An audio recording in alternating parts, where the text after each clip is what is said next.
नमस्कार दोस्तों, आप सभी का स्वागत है डीके जनरल स्टडीज़ में। दोस्तों, आप सभी के लिए यहाँ पर दक्षिण पूर्व मध्य रेलवे जो कि यहाँ पर बिलासपुर डिवीज़न है और जिसमें कार्मिक विभाग मंडल रेल प्रबंधक बिलासपुर की तरफ से यहाँ पर लगभग 1000 के आसपास पदों पर यहाँ पर अप्रेंटिस भर्ती निकली है। तो चलिए इसी का मैं डिटेल लेकर आया हूँ, क्या इसकी योग्यता है और कौन इसमें फॉर्म भर सकते हैं, क्या डिटेल है, सारी जानकारियाँ बताऊँगा। अप टू डेट पूरा आपको योग्यता सहित कब तक फॉर्म भरना है, कब से फॉर्म भरा रहा है, सारी डिटेल बात करेंगे।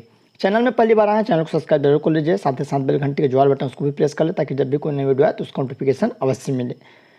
दोस्तों, अप्रेंटिस जो होती है यहाँ पर 1 साल की एक प्रशिक्षण है जिसके द्वारा आपको रेलवे की जॉब में या अन्य जॉब में जिस ट्रेड में आप किए रहेंगे वहाँ पर आपको यहाँ पर इसका बेनिफिट मिलता है। कुछ अंक आपको मिलती है, 5 अंक, 10 अंक या अनुभव के आधार पर आपको पहले लिया जाता है।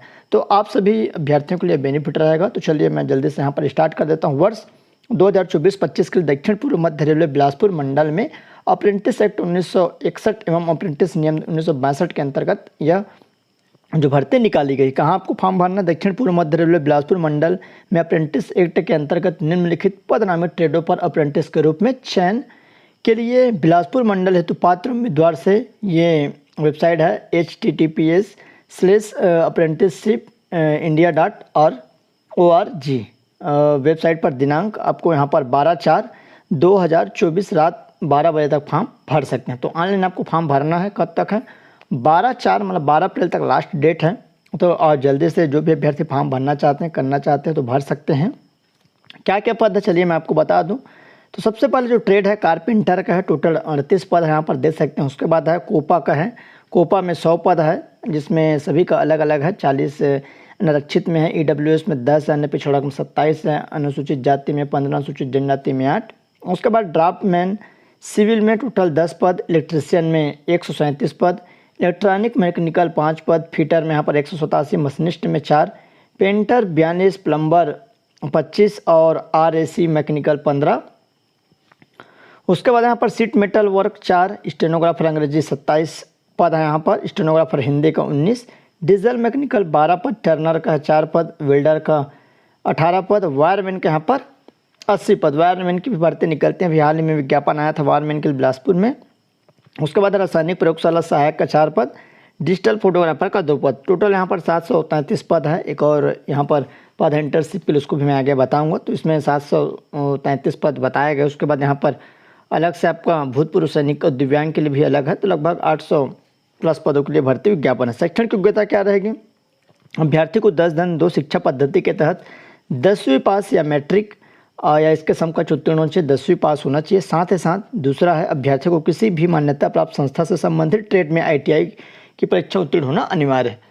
तो जो भी अभ्यर्थी 10वीं पास है और जिस भी ट्रेड में यहाँ पर अप्रेंटिस करना चाहते हैं या आपके पास जो भी ट्रेड का ITI होगा उसमें आप फॉर्म भर सकते हैं। आयु सीमा, उम्र सीमा क्या है?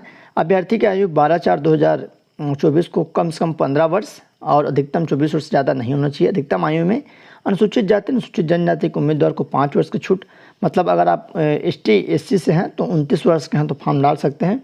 एवं OBC कैटेगरी के को 3 वर्ष की छूट रहेगी तो 27 साल तक आप फॉर्म भर सकते हैं। दिव्यांग एवं भूतपूर्व सैनिकों के लिए 10 साल की छूट रहेगी।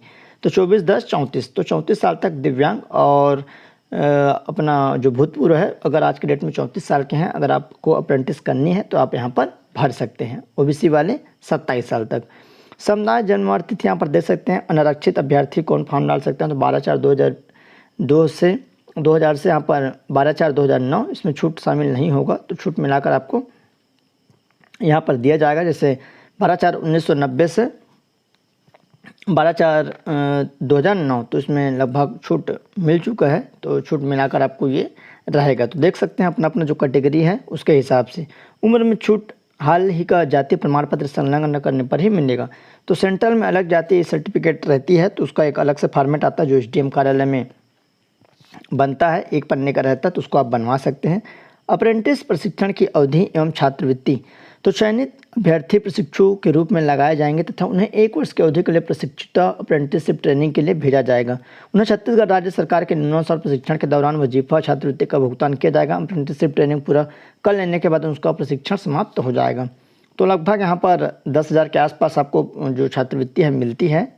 चयन प्रक्रिया, प्रवणता सूची बनाने हेतु निम्नलिखित मापदंड अपनाया जाएगा। अभ्यर्थी द्वारा मैट्रिक जो कि 10वीं है 50% अंक अर्हता हेतु आवश्यक होगा तथा ITI में प्राप्त अंकों प्रतिशत को समान भारता देते हुए पूर्णता सूची जारी की जाएगी। स्थापना क्रमांक जो नियम है, अभ्यर्थी आवेदन करते समय अपने 10वीं और ITI के अंक को पोर्टल पर योग्यता सेक्शन में निश्चित रूप से भरे, अन्यथा आपके आवेदन पर विचार नहीं किया जाएगा, आपका आवेदन निरस्त कर दिया जाएगा। चिकित्सा प्रशिक्षण परीक्षण, तो यहाँ पर चयनित उम्मीदवार को यहाँ पर चिकित्सक मेडिकल सर्टिफिकेट देना रहेगा, और जो कि राज्य जो शासन के अस्पताल हैं, जिला अस्पताल या और कहीं भी जहाँ पर सर्जन बैठते हैं राजपत्रित, उससे हस्ताक्षर होना चाहिए। संविदा चयनित उम्मीदवार को अनुबंध देना होगा, यदि वह नाबालिग है तो उसके विभाग को नियोक्ता के द्वारा जारी शिक्षुता प्रमाण पत्र देना पड़ेगा। रोजगार की स्वीकृति का प्रस्ताव, प्रशिक्षण समाप्ति के पश्चात किसी भी प्रशिक्षक को रोजगार के प्रस्ताव के नियोक्ता के लिए बाध्य नहीं किया जा सकता, तो इसका जरूर ध्यान रखिए। भूतपूर्व सैनिकों का यहाँ भी है अलग से, और दिव्यांगों के लिए आवेदन प्राप्ति की अंतिम तिथि तो आपको 12/4 तक फॉर्म भर देना है। अभ्यर्थियों के लिए सामान्य निर्देश क्या रहेगा, आवेदन केवल निम्नलिखित वेब के माध्यम से किया जाएगा, ऑनलाइन रहेगा इसी पोर्टल पर। यदि अभ्यर्थी अनुसूचित जाति, अनुसूचित जनजाति, अन्य पिछड़ा वर्ग समुदाय से है तो उसे सक्षम अधिकारी द्वारा जारी हाल ही का जाति प्रमाण पत्र वेब पोर्टल पर अपलोड करना है, तो आपको बनवा लेनी है। किसी भी प्रकार के पैरवी या दबाव डालने वाले अभ्यर्थियों को एक घोषित किया जाएगा। आवेदक को प्रशिक्षणता के रूप में ज्वाइनिंग से पहले आने जाने का कोई भी DA नहीं दिया जाएगा। तो ये सब जानकारी है, कुछ भी डाउट्स हो तो आप नीचे कमेंट कर सकते हैं, या अधिक जानकारी आपको सहायता लेनी है तो इस नंबर पर आपको संपर्क किया जा सकता है। प्रतिदिन आपको सोमवार से शुक्रवार जो कार्यालय समय है 10 से 6 बजे तक आप इसमें फ़ोन कर पूछ सकते हैं। तो ये जानकारी थी, कुछ भी और डाउट्स हो तो नीचे कमेंट कर सकते हैं। दूसरी और जानकारी जो इंटर्नशिप के लिए उसको भी मैं बता देता हूँ।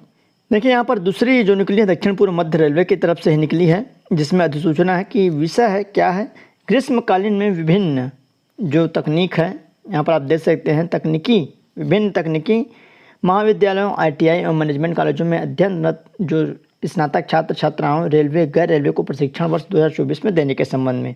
तो यहाँ पर मुख्यालय का पत्र क्रमांक जो मिला था, जो कि ग्रीष्मकालीन इंटर्नशिप वर्ष 2024 के लिए आयोजन किया जा रहा है। संदर्भित पत्र के अनुसार इंटर्नशिप के लिए विभिन्न तकनीक महाविद्यालय, ITI या मैनेजमेंट कॉलेजों के स्नातक छात्र छात्राओं को रेलवे में ग्रीष्मकालीन इंटर्नशिप दिए जाने हेतु सक्षम अधिकारी का अनुमोदन प्राप्त है। तो आपको ऑनलाइन फॉर्म भरना है। अतः सूचित किया जाता है कि अध्ययनरत स्नातक छात्र छात्राओं को इंटर्नशिप प्रशिक्षण प्राप्त करना है तो वे ACCR BSP के वेबसाइट ACCR indianrailway.go.in पर प्रकाशित सूचना में आवेदन करना है। और वर्ष 2024 के लिए विभाग द्वारा जो यहाँ पर इंटर्नशिप हेतु जो अनुमोदित की गई छात्र छात्राओं की जो रिक्त संख्या है, तो जिसमें फाइनेंस मैनेजमेंट में 5 पद है, और मैकेनिकल में यहाँ पर 210, इंजीनियरिंग सिविल में 25, इलेक्ट्रॉनिक इंजीनियरिंग में 66 और कंप्यूटर साइंस IT में 150, मटेरियल मैनेजमेंट में 2 और HR मैनेजमेंट में यहाँ पर आपका 40 पद रखा गया है। तो उपरोक्त शैक्षणिक योग्यता धारक इस अध्ययनरत स्नातक छात्र छात्राओं से प्रशिक्षण हेतु आवेदन पत्र आमंत्रित किया जाता है। जो भी अभ्यर्थी स्नातक में हैं, स्नातक कर रहे हैं, उसके लिए इंटर्नशिप रहेगा। अगर आप स्नातक में हैं तो आप इसमें फॉर्म डाल सकते हैं, जो कि अध्ययनरत स्नातक वाले। नियम एवं शर्तें, प्रशिक्षण के लिए चयनित उम्मीदवार को प्रशिक्षण पर उपस्थिति होने समय एक घोषणा पत्र प्रस्तुत करना होगा, जिसके द्वारा पूर्व में कही गई प्रशिक्षण प्राप्त नहीं की गई है। आवेदन करने की अंतिम तिथि 30/5/2024 है। आवेदन संबंधी महाविद्यालय के द्वारा प्रायोजित होना आवश्यक है। आवेदन सीधे कार्यालय में जमा कर सकते हैं। अन्य नियम एवं स्थापना, यहाँ पर जो नियम रहेगी वो रहेगा। कुछ भी डाउट्स हो तो आप नीचे कमेंट कर सकते हो। इन सभी का आपको जो डिटेल है टेलीग्राम ग्रुप में मिल जाएगा। चैनल में पहली बार आए, चैनल को सब्सक्राइब जरूर कर लीजिए, साथ ही साथ बेल घंटी